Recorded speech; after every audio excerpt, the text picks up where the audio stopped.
I am slightly nervous of making the presentation here today, given that I've been a vice president for 9 years at this university, which doesn't help one's research. And you become involved in a lot of other matters. And I realised this morning, for some reason, that I've been in office longer than any of the presidents of our universities now, which is not something to be proud of. It's time for other people to step up. I was given the title here to look at 50 years of national and regional planning. So that's about 30 seconds per year. So I'm starting now. I presume I have 20-25 minutes to try and do this. So what I want to do here is to provide an overview of just what has happened, to take the long view rather than getting preoccupied with the last 5 years. So, by way of introduction, just to set the context, and I actually want to be a bit upbeat here this morning. Just think back to where we were 50 years ago. We have come from being a very poor country on the edge of Europe to now being one of the richest in the larger European framework.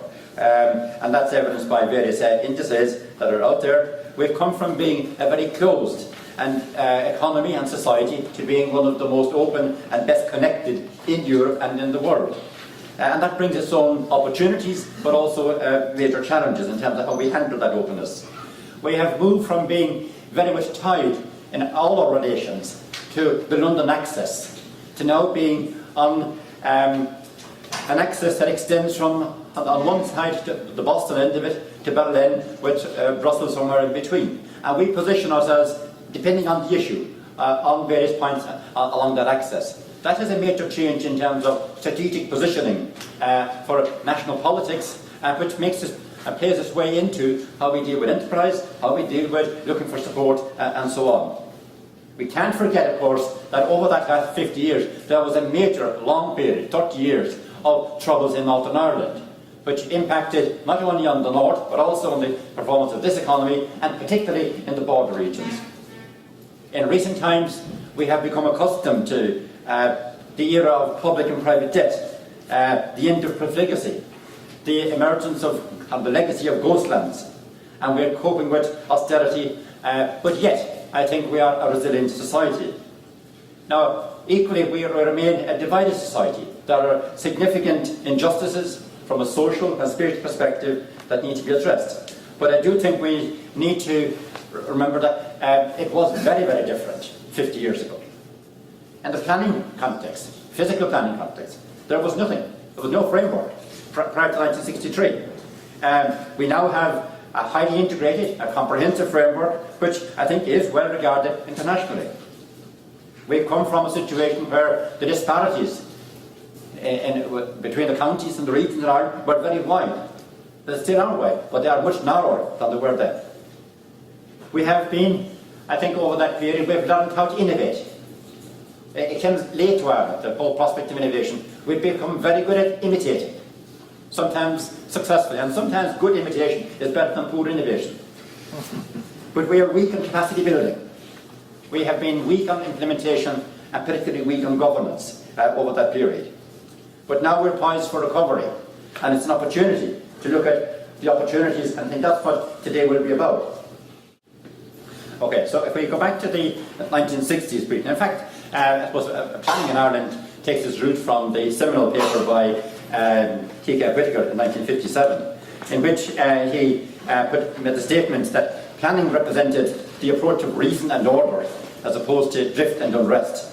And that was a powerful statement to make, which we have to keep in mind. We had then, throughout the early 60s, the launch of national economic plans, which were innovative, but focused on sectoral strategies rather than a regional strategy.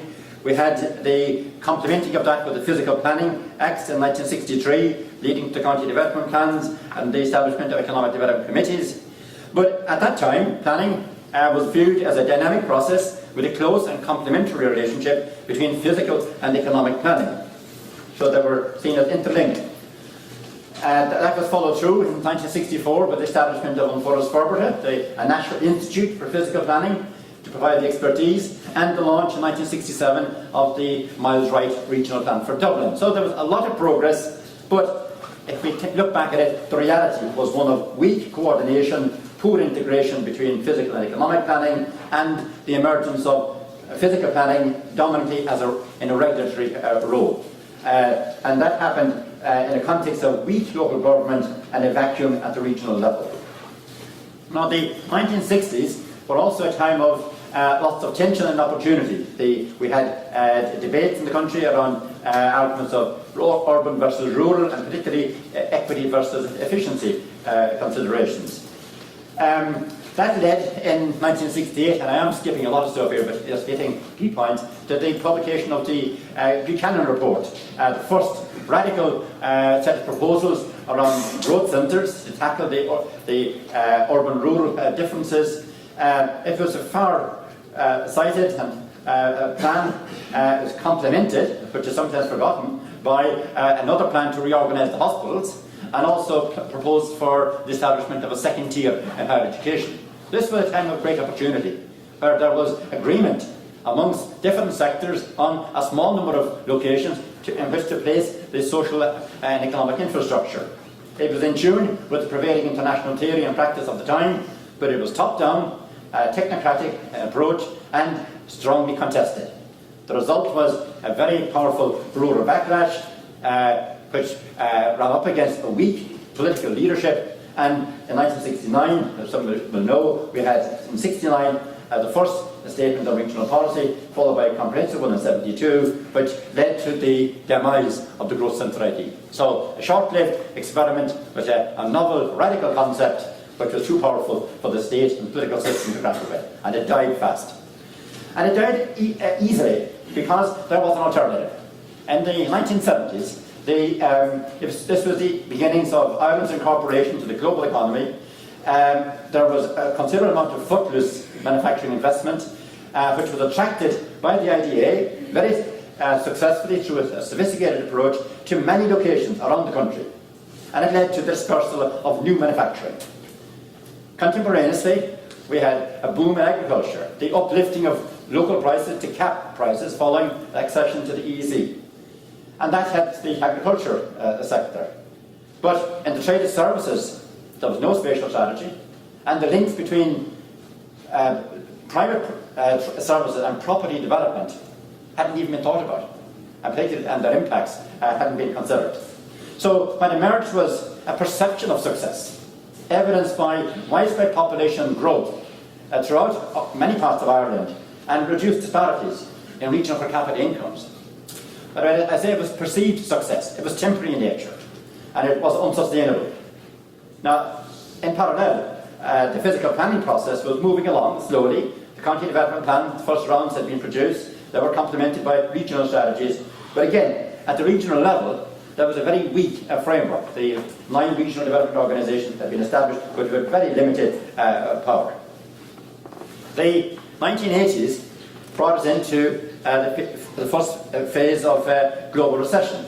And that global recession was impacted in many ways, but particularly hit the cities. Dublin went through a deep phase of deindustrialisation, and Dublin had been deliberately neglected in the 1970s as part of the IDA strategy in terms of pushing new manufacturing out from the Dublin area. The IDA strategy itself was subject to a review by the Telesis Group, which was very critical of many aspects of it. And that resulted in a redirection over the 1980s of manufacturing and industrial strategy towards selected sectors in the higher value-added spheres, which inevitably was more urban focused in terms of location. But that left a redirection there, and there is an echo effect, of course, from that, which I'll come back to later. Because we haven't forgotten the 1970s, or some people haven't.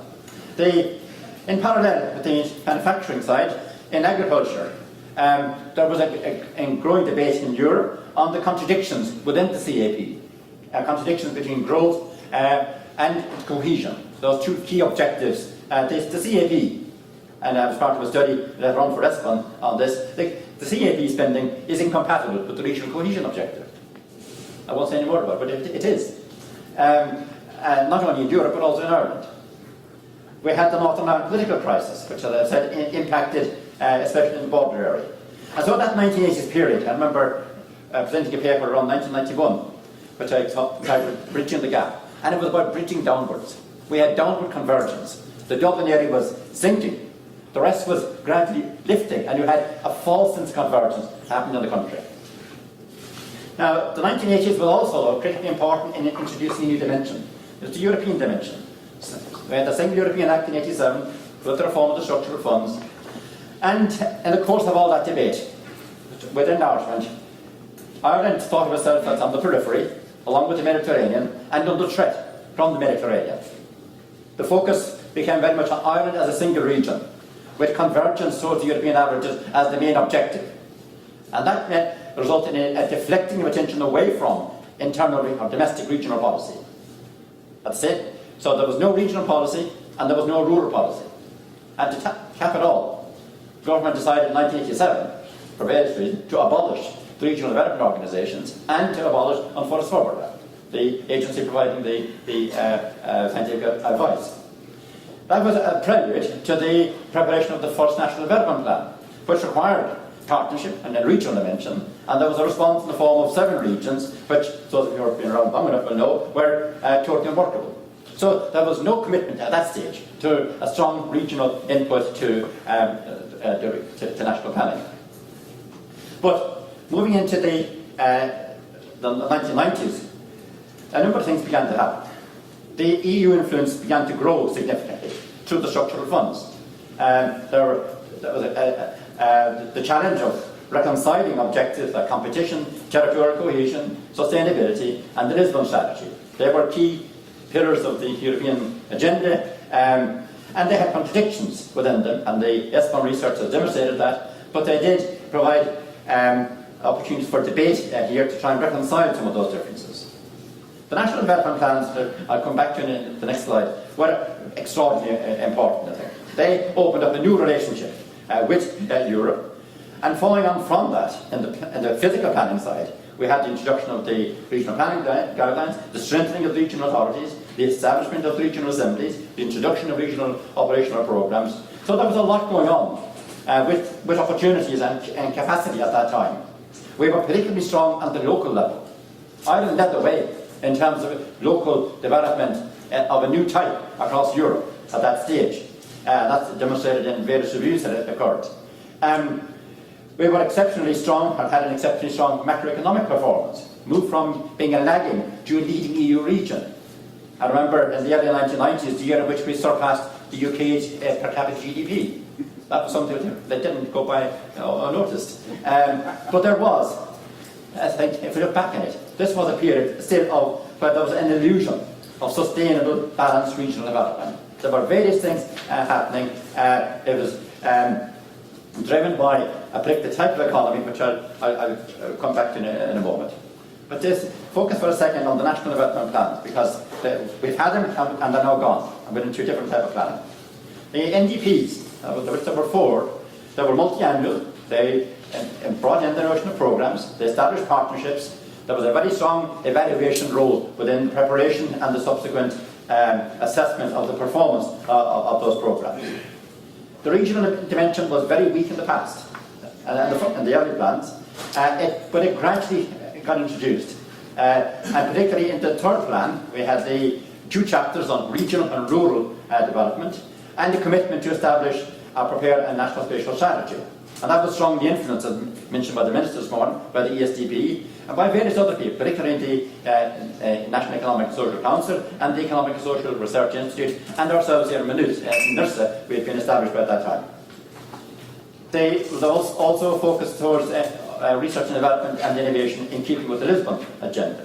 So these were major innovations, setting out a structured approach in terms of macroeconomic management, aligned with the European objectives. And it was that way because we were benefiting hugely. We were drawing down substantial amounts of structural funds at that stage. Now, in that period, there were, again turning back to the planning, I'm continually moving between physical planning and economic planning here, because they're both important. And we had the Sustainable Strategy and the Planning Acts in around 2000. That brought in the concepts around sustainable development, EIAs, and so on. And then we had the National Spatial Strategy, complemented by the Northern Ireland Strategy, and also a white paper on rural development. These were the beginnings of the introduction of a spatial perspective, where, in academic terms, we move from being focused on absolutist views of the world to relational perspectives about space and how regions are interrelated. The two key policy initiatives here were the white paper on rural development and the NSS.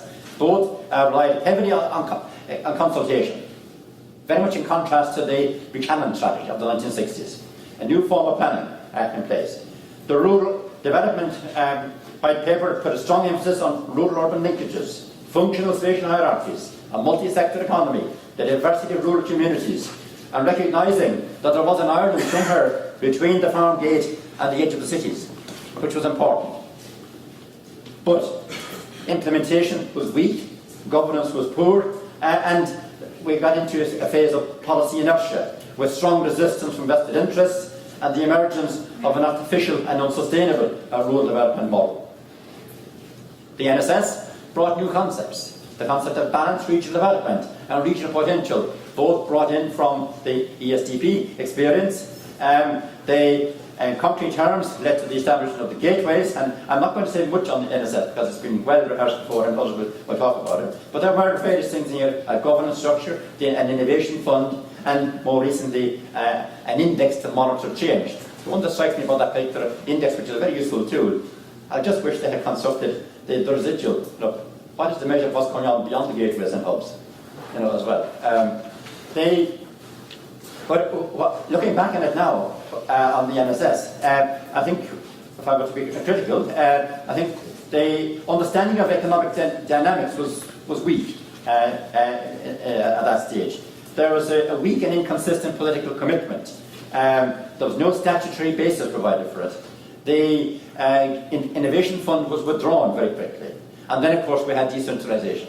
The announcement of that by another minister, without linkage. That was the fatal blow. There was insufficient to the areas beyond the gateways. The Mahon Tribunal highlighted statutory weaknesses which have been mentioned by the minister. So moving on quickly. Since then, though, there have been gradual, steady progress in strengthening the planning framework. We've had the 2000 Act, which introduced various matters that are highlighted there. We had the 2006 Strategic Infrastructure legislation, and then 2010 the amendment which brought in the core strategies for the local plans, which essentially established the nested hierarchy of plans from local to regional to national. But despite all that good planning that was going on, we have, I suppose, to say that it was eclipsed by the development of developer-led property investments, supported by political decisions around investment incentives and inadequate professional resourcing of planning at the time. So a lot of the very good work in terms of projecting planning forward was undermined by other interests. Moving to post-2008. This is a new era. New types of international relations, the ECB, IMF, and now the semester process. So, totally different to the relationship we had under the structural funds, the CSFs, back in the 1990s and the early 2000s. Fiscal policy, debt management, austerity measures, they are the vocabulary of the day. We have seen a return to divergence in regional GVA.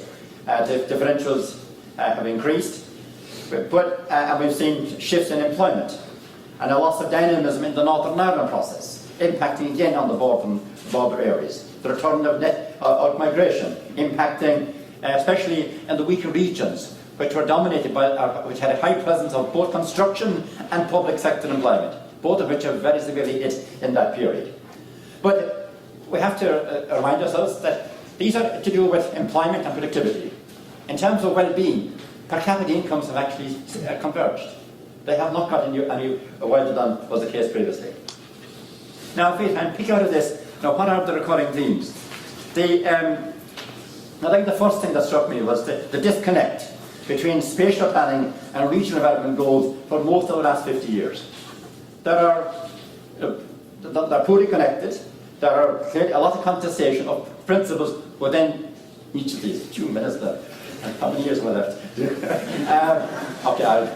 A second theme is the interdependence of regions. That doesn't seem to be well understood. That the regions there are significant transfers from one to the other. There are differences in productivity, which are legacy issues, and which are very hard to overcome. And there's a reality that needs to be addressed there.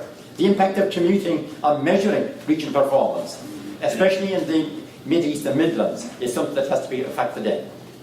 There's been a progressive reduction in incomes through transfers, I would say. The influence of the European Union on physical planning has increased through the ESDP and the process and the cohesion frameworks. On the economic side, I think there's been an over-reliance on external forces and special instruments. I mentioned here the foreign investment, hugely important, but reliant on a particular instrument. There's been probably an over-reliance on the EU in terms of funding in the past, shaping the nature of policy formation here.